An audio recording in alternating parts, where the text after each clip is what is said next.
देख रहे हैं सिटी इंडिया न्यूज चैनल, हक की आवाज। अस्सलाम वालेकुम नाज़रीन, सिटी इंडिया न्यूज में आपका इस्तकबाल है। मैं हूं नौशीन। बावसूख ज़रा इत्तलात के मुताबिक चंद्रायन गुट्टा पुलिस स्टेशन के डिटेक्टिव इंस्पेक्टर प्रसाद वर्मा की क़यादत में पुलिस टीम ने अहमद कॉलोनी मॉस्क मंडी पर धावा करते हुए जुआरियों के एक ग्रुप को गिरफ्तार किया है। इस खुसूस में 11 अफराद को गिरफ्तार किया गया और 11 सेलफोन 11,500 रुपये इनके पास से जब्त किए गए हैं। पुलिस चंद्रायन गुट्टा के मुताबिक मज़कूरा अफराद गेमिंग एक्ट के तहत इन पर मुकदमात दर्ज किए जाएंगे और इन्हें अदालत में पेश किया जाएगा।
अपडेट्स के लिए आप देखते रहिए सिटी इंडिया न्यूज, हक की आवाज। नौशीन को इजाजत, अल्लाह हाफिज।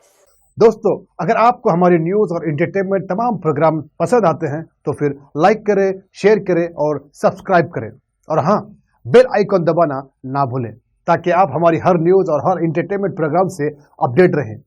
देखते रहिए सिटी इंडिया न्यूज, हक की आवाज।